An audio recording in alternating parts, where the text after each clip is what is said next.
Hello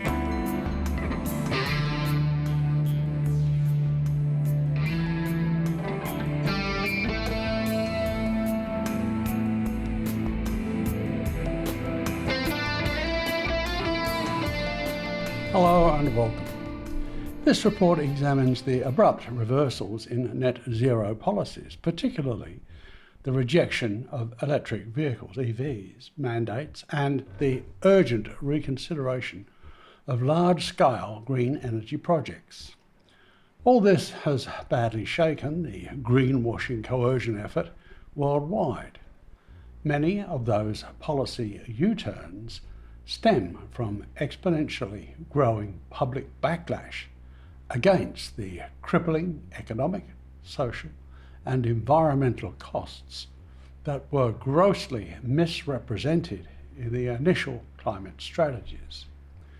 Exacerbating this is the progressive disintegration of the fear-mongering climate catastrophe deception. Countries like Australia and several EU states have recently witnessed heated debates, delays, and repeals of emissions legislation. Political leaders responding to rising discontent over energy affordability and industrial competitiveness have begun undoing or stalling ruinous net zero policies. The economic shocks of the COVID scam, energy shortages from geopolitical crises, and the mounting costs of green technologies have eroded public and political support, with voters rejecting baseless climate scaremongering. A particularly visible casualty of the net zero retreat is the declining push for electric vehicles. Policy changes in 2024-25 led to the removal of tax incentives and direct subsidies that had driven EV adoption. Markets like Australia, the Netherlands, and Germany witness dramatic slumps in EV sales following reduced government support. Range anxiety, inadequate charging infrastructure, and concerns about ecological footprint of battery production also contributed to deepening skepticism. Despite their reduced tailpipe emissions, EVs remain voraciously resource intensive, and the shift away from internal combustion engines is now in question in many regions. Promoters of solar and wind power touted their environmental benefits, while large-scale projects wrought the very ecological damage they claimed to be preventing.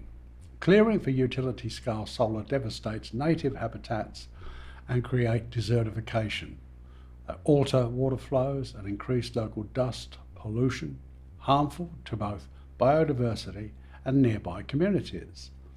The manufacturing and maintenance of photovoltaic panels involve toxic chemicals like cadmium, arsenic, and silicon dust, which leach into the environment if not properly managed or recycled.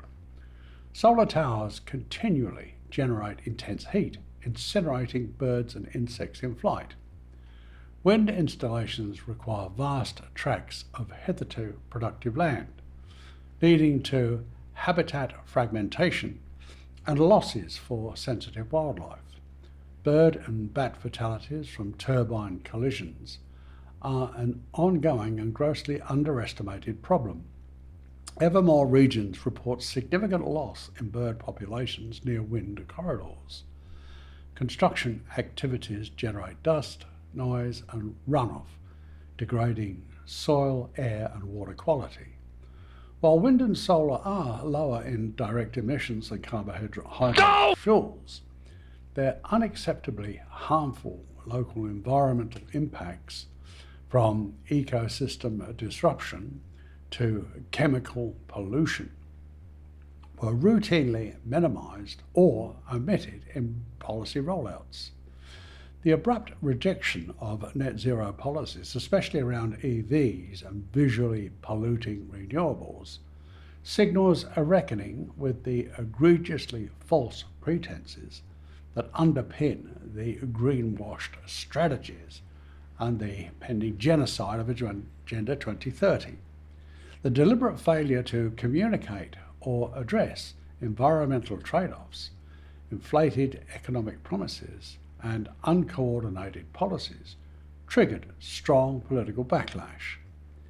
The horrific environmental costs from solar and wind, which now include toxic waste, lost habitats, and wildlife harm, underscore the importance of a transparent, evidence-based approach to climate policy and a call for urgent reassessment of the true viability of the green transition as originally sold. So let's go deeper here. We were told it was a straight road to net zero, cleaner air, cheaper power, and a safer climate. Then bills climbed, industries bristled, and communities asked hard questions. So why the net zero backlash, and what could a more honest transition look like? Over the last 2 years, abrupt reversals in net zero policy, especially around electric vehicle mandates and large-scale renewable projects, have fractured a once simple storyline. Governments in Australia and parts of Europe have delayed or diluted emissions legislation. Tax incentives are hurriedly pulled back. Substantial projects have been rescoped or shelved, while greenwashed coercion has become a rallying cry for the opposition. Today we're unpacking 3 layers of this movement. Firstly, the political U-turn, how affordability, energy security, and industrial competitiveness collided with climate timelines. Second, the EV rethink, what happens when incentives shrink and infrastructure lags. Third, the local environment footprint of green mega projects. The trade-offs were minimised or ignored. Accordingly, here's a constructive question. If the transition as sold isn't landing, what's the evidence-based version that could?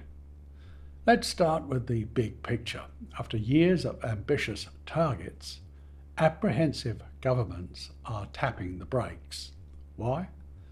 Cost of living pressure and energy affordability.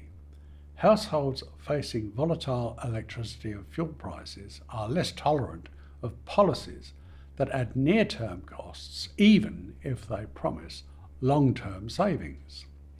Industrial competitiveness. Energy-intensive industries, steel, cement, manufacturing, all repeatedly warned that rapid shifts push production and jobs offshore, which they did.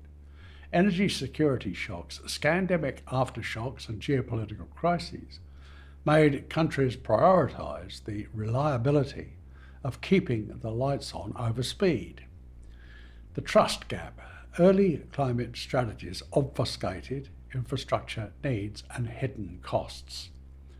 When reality diverged from the pitch, public patience evaporated. Electoral recalibration. Voters everywhere chose parties promising to pace or pause policies perceived as expensive, disruptive, or unrealistic. None of this dilutes the climate hysteria, but it does underscore a key lesson. Big transitions succeed on legitimacy, not legality. When populations are overruled rather than included, they'll push back. Electric vehicles were the poster child of the net zero era. Then came the mandate rewrites and subsidy rollbacks. In 2024-25, several markets, including Australia, the Netherlands, and Germany, trimmed or completely removed incentives that had turbocharged early adoption. Sales nosedived as price-sensitive buyers recalculated. Let's break down why. Affordability whiplash. Incentives evaporated faster than prices fell. Premium upfront costs, especially for larger battery packs, made potential buyers wait it out. Infrastructure lag. Rage anxiety isn't just psychological, it's sparse and unreliable fast charging, long queues and apartment dweller challenges keep ICE vehicles sticky. Use case fit, urban commuters with home charging.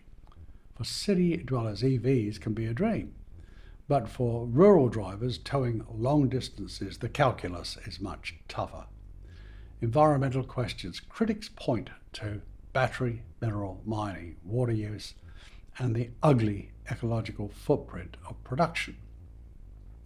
Here's the honest middle ground. EVs do reduce tailpipe emissions and improve urban air quality. But their success hinges on charging networks, grid readiness, and price parity. Pulling incentives before those pieces land doesn't just slow adoption, it sours the public on the entire idea. We often talk about solar and wind as universally clean, and in terms of direct emissions, they are dramatically lower than carbohydrate fuels. But a national emissions map isn't the same as a local landscape. Communities living next to mega projects are tallying costs that were deceitfully minimised. Land transformation. Clearing for vast arrays fragments habitat, alters water flows, and increases dust, impacting biodiversity and nearby towns. Manufacturing and maintenance. Photovoltaic production involves extremely hazardous substances. Without strong safeguards and end-of-life recycling, contamination risks rise. Thermal impacts. Solar tower facilities generate extreme localised heat, harming birds and insects. Visually obscene onshore wind farms. Habitat fragmentation. Large footprints and access roads disrupt ecosystems and migration corridors. Wildlife mortality. Bird and bat collisions with turbines remains a persistent, often undercounted issue in high traffic corridors. Construction externalities. Noise, dust and runoff degrades soil and water quality during build-out, especially in sensitive areas.